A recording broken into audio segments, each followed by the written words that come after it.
yang menyebarkan ini juga yang membuat video itu ya.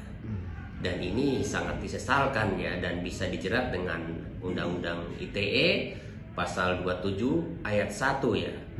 Yang ancaman hukumannya bisa 6 tahun penjara.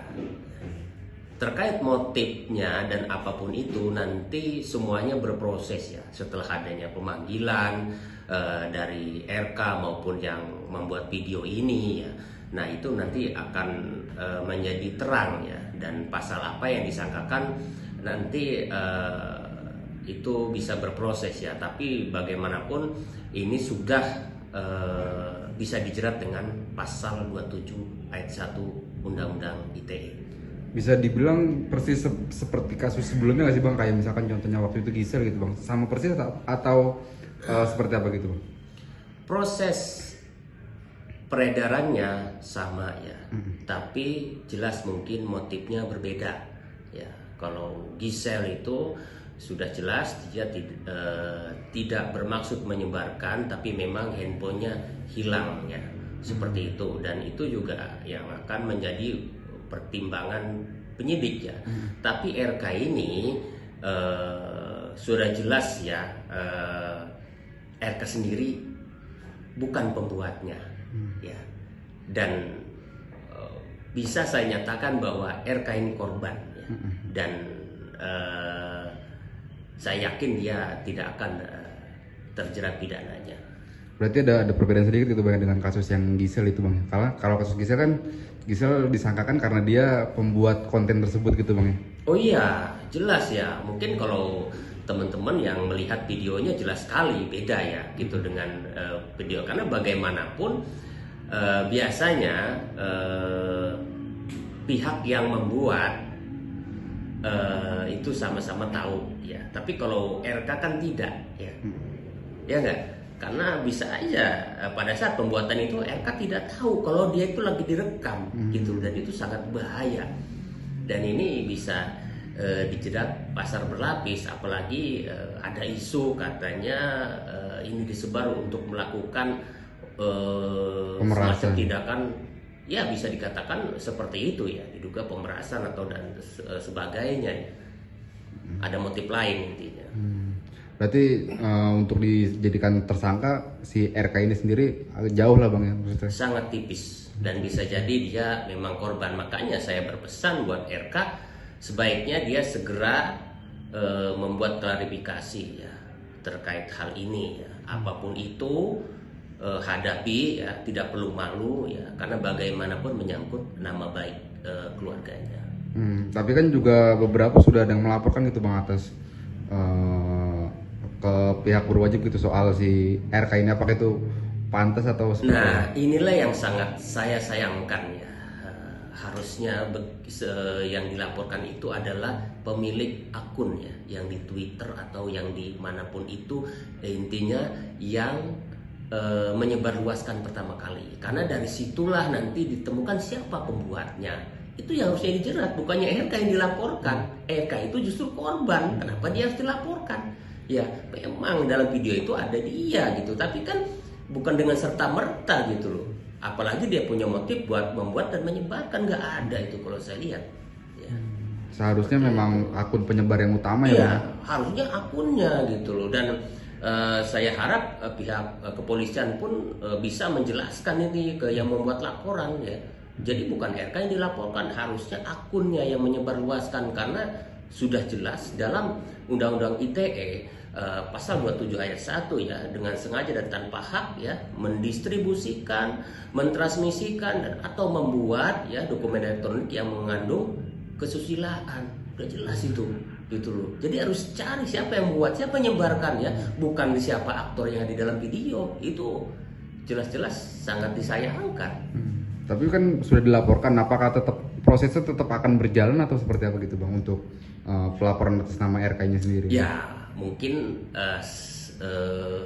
laporannya diterima ya, tapi nanti dalam prosesnya nanti kan ada pemanggilan ya, entah RK ataupun siapa, dan polisi tidak hanya serta-merta manggil RK. Jelas polisi akan mencari siapa yang membuat dan siapa yang mengedarkan ya, bukan RK-nya ya. Karena diduga juga kan si RK ini dalam video tersebut dalam pengaruh sesuatu gitu bang ya. Nah itu makanya kuncinya pada saat membuat video, kalau saya perhatikan RK itu posisi yang tidak melihat lah seperti itu gitu loh ya, dan itu juga mudah-mudahan benar seperti itu gitu. Nah untuk abang sendiri sekarang sebagai pakar hukum gitu bang, apa sih langkah-langkah yang seharusnya dihadapi sama si RK ini sebenarnya seharusnya gitu bang? Ya, sebaiknya RK segera memberikan klarifikasi dan tidak perlu malu ya, agar semuanya menjadi jelas.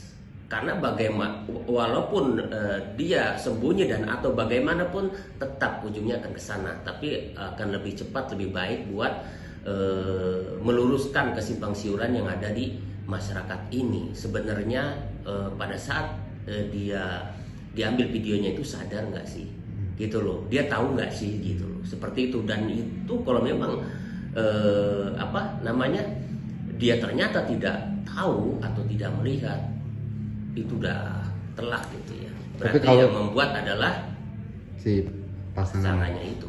Tapi kalau ternyata si RK ini ternyata tahu gitu bang, kalau itu video, kalau itu ternyata sengaja direkam gitu bang, meskipun tahu dan sengaja direkam ya, tapi bisa dipastikan bahwa yang membuat itu bukan dia.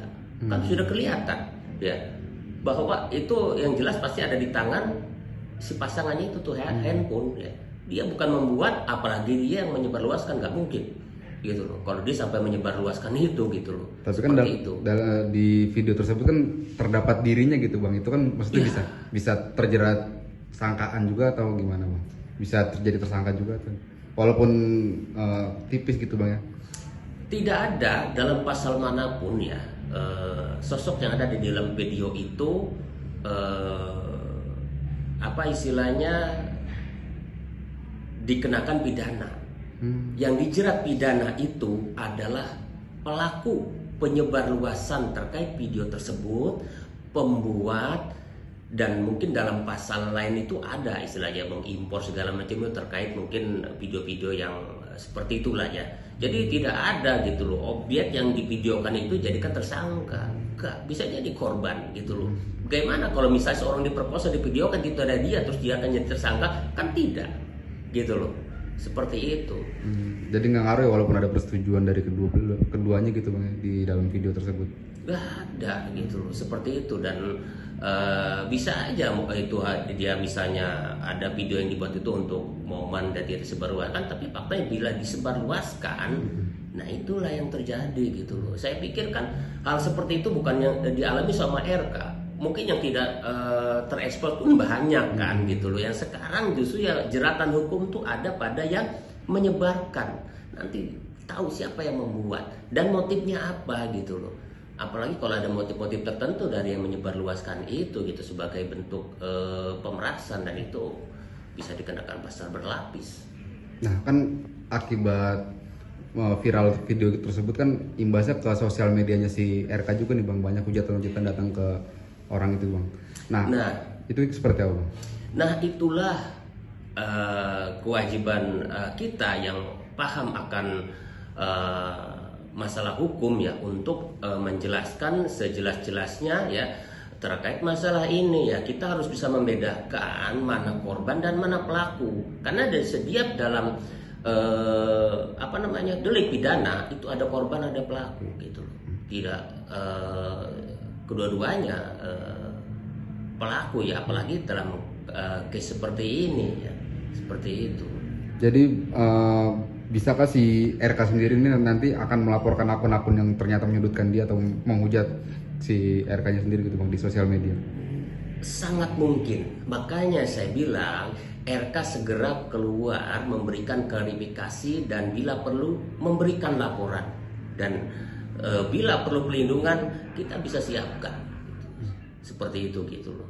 Jangan menghindar gitu bang ya. Oh iya, justru kalau dan ini juga sebuah kesalahan kalau menghindar, banyak asumsi-asumsi yang tidak baik gitu mengarah ke dia seperti itu kan. Karena yang sekarang ini kan masalahnya bukan hanya dia gitu loh, pihak-pihak lain juga kan ada imbasnya seperti itu gitu loh. Jadi alangkah baiknya dia mau diantar keluar ke siapa, dia keluar jelaskan.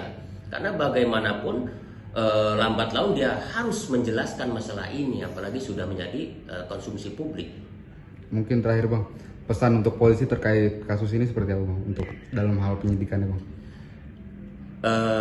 Ya mungkin buat pihak kepolisian, saya yakin mereka sudah profesional semua dalam hal penyidikan kasus-kasus seperti ini ya, jadi bisa memilah, bisa memilih, dan tanpa harus dikomando, saya yakin polisi bisa menemukan siapa yang patut dijadikan tersangka dalam kasus ini, khususnya pembuat dan Penyebar. penyebar atau pengedar. Oke.